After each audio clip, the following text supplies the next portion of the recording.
Good morning to all my friends and family, and welcome to Jim's 5 a.m. Club on this glorious morning.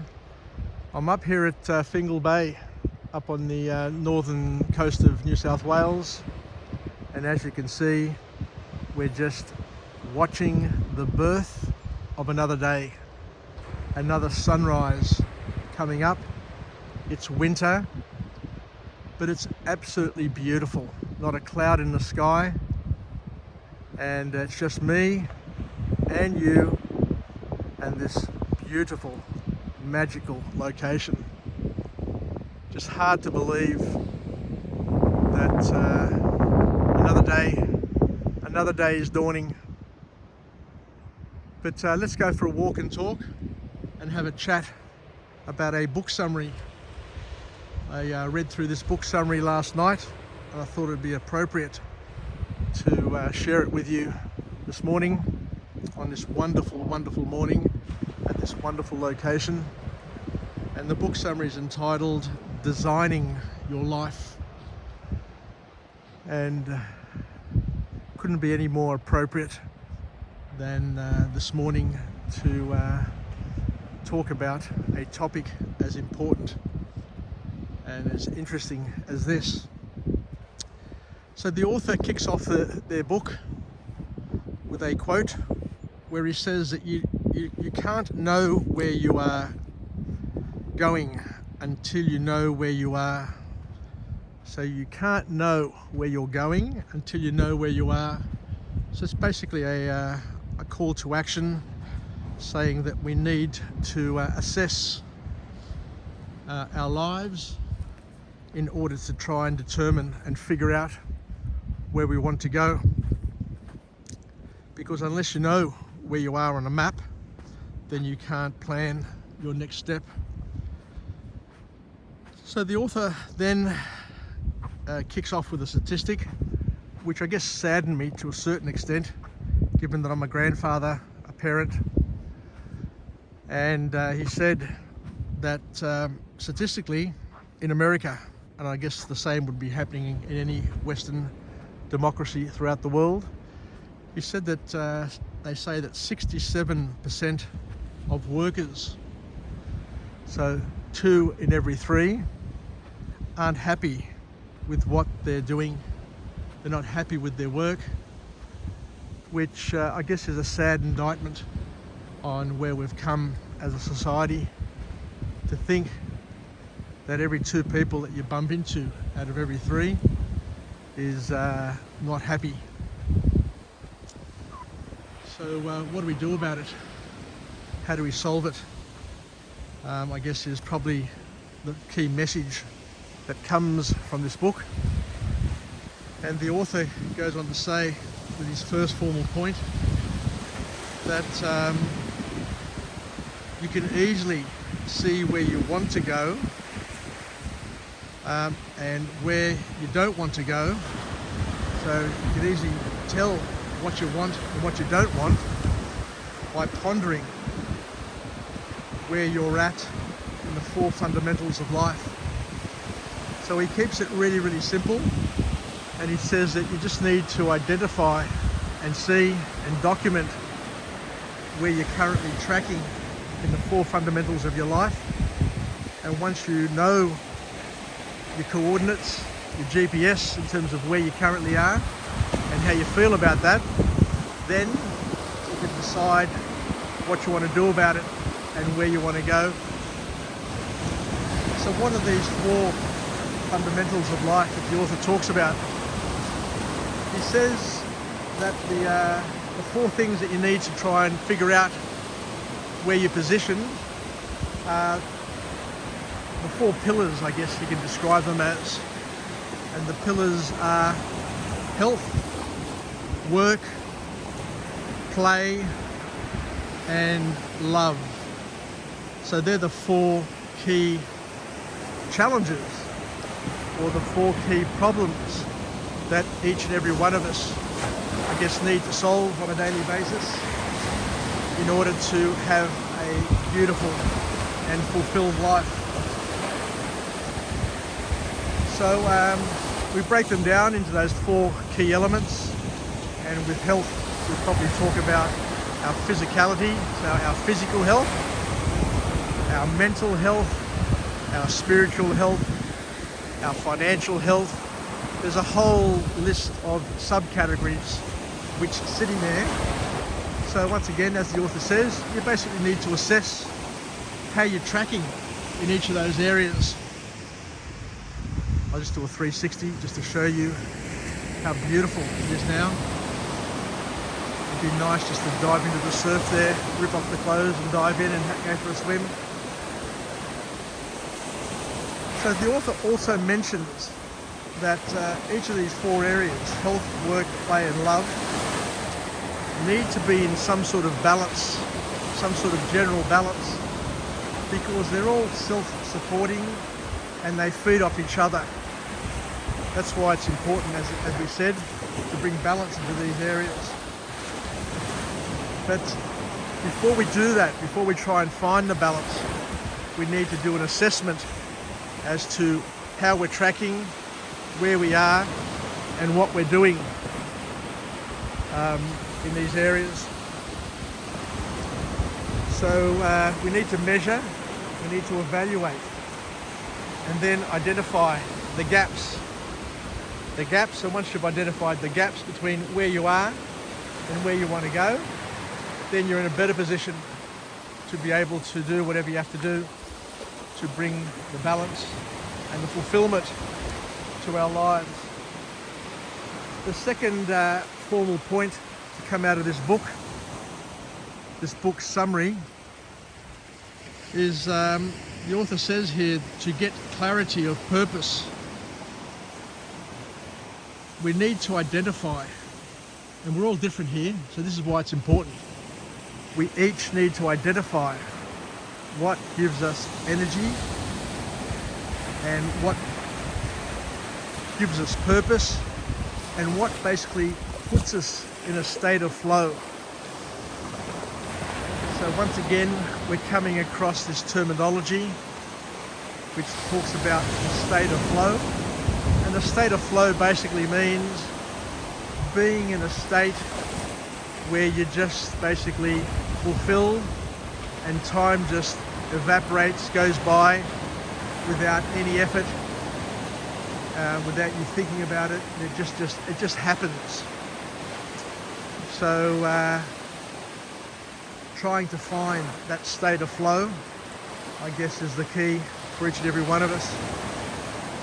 And you know, I'm 61 years of age now, but I know that once you realise what flow is and you've experienced it, then you'll always enjoy it and always look forward to it. So how lovely, how great is it where I am here at the moment. Let me just rearrange my notes and continue the 5 a.m. club. To be here on this peaceful, beautiful morning is such a gift. I could have been at home, I could have been in bed, I could have been planning breakfast and missed out on this whole opportunity. I wanted to go live this morning, but unfortunately where I am here, the signal is low. So what I've had to do instead is to film it on my video, and I'll upload it later on throughout the day. So in order to find flow in our lives, according to the author says that what we need to do is we first need to identify what fills us with energy and joy. A very important point. And that's why we need our journals, that's why we need to be journaling, so that we can identify the people, the places, the jobs, the things, the experiences, all of those things that fill us with energy and joy. So these need to be recorded, these observations need to be recorded in a thing called a good time journal. So So once again, this author, as do many, many other authors, talk about the value, the importance, the keys of having a journal where we record our joys, our fears, all of those sorts of things, which then allow us to reflect and then plan and then action and execute. So we need to write down our experiences, both the positive and the negative, and how they make you feel. Because if you want to feel good, it's pretty simple. All you have to do is identify the things that make you feel good and just do it over and over again. There's no rocket science here, which makes it even more beautiful. According to the author, all you have to do is be an observant, to observe and then to replicate over and over again those things that give you those good feelings. And flow, according to the author here, is very important to us because it allows us to drift off, to lose track of time, and to enjoy that eternal moment that feels like it goes on forever. And to also understand that there are things in our lives, there are moments, there are activities which energize us, but there are also activities, people, places, things, events. There's a whole host of them that drain the living daylights out of us. So the trick, of course, is to identify and to know what they are, because we're all different and things feel differently to us for different reasons. But once you've identified the things that drain you and the things that energize you, then you can map out a plan in terms of how to minimize the one and maximize the other. Pretty powerful and pretty basic sort of advice, but you'll be surprised at how many people don't get it. So the author then kicks off his third formal point from this book, where he says it's good to have multiple options before us. It's good to have choices for us then to figure out what we want to do and to select the ones that give us the biggest bang for the buck, that energize us as opposed to drain us. And we can explore the different paths and where they will lead us. Because as the author also reminds us, there are many paths to fulfillment. There's many ways to be happy. There are many ways to be energized, just like there are many ways to be drained and unhappy. But the more ways you have, the more ways you know, the more ways you have available to you to bring you joy and energy, then the more choices you're able to indulge in. So we need to be observant, I guess, is the bottom line, the key point from this author, and to take action and to give it your full love and see where it leads, remembering that titles, money, and all of those things don't really bring happiness and fulfillment. You know, you can have the trophy wife, you can have the great job title, you can have the toys and trinkets, the car, the postcode, the circle of so-called friends, or should I say acquaintances, that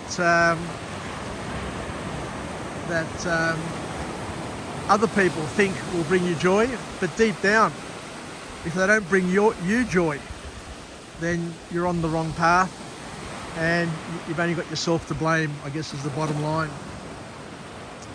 So fulfillment is available to each and every one of us.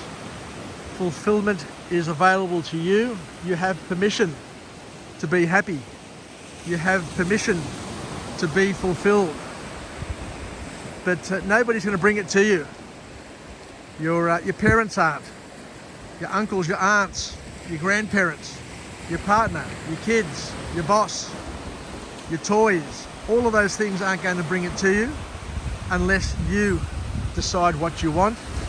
And sometimes it means sitting down and being one with God, being one with your Creator, so that you can understand and identify what your destiny is, what your commitments are, what your purpose is. Because unless you're living your purpose, unless you're following your calling or callings, unless you're expressing your gifts, then you're basically wasting your time. So thank you very much for joining me on this episode of Jim's 5am Club, where I've brought you to one of my magical bolt holes. And as we said, it's important to understand what brings you joy. And this brings me joy. And I hope you can experience it vicariously with me this morning and identify what brings you joy, and to do your own vlogs. Share your moments, share your dreams, share your bolt holes with the rest of us. So let's finish off with a positive affirmation. I'm alive, I am well, I feel absolutely great. To my friends and family, stay connected, stay relevant, stay reasonable. Let's help each other get through this morning, get through this day, so that we can be the wind beneath our wings, so that we can pick up life hacks along the way that we discover through our own experiences and through OPE, other people's experiences, so that we can live, learn and pass it on. So once again, take care. Wishing you all the very best on this magnificent Friday.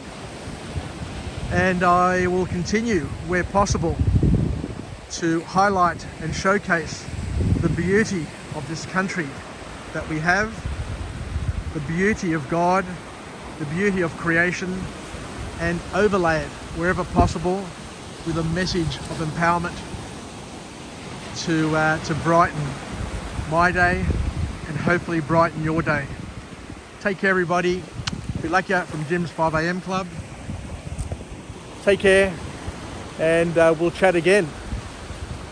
Yasas, and bye for now. How glorious is it? Take care.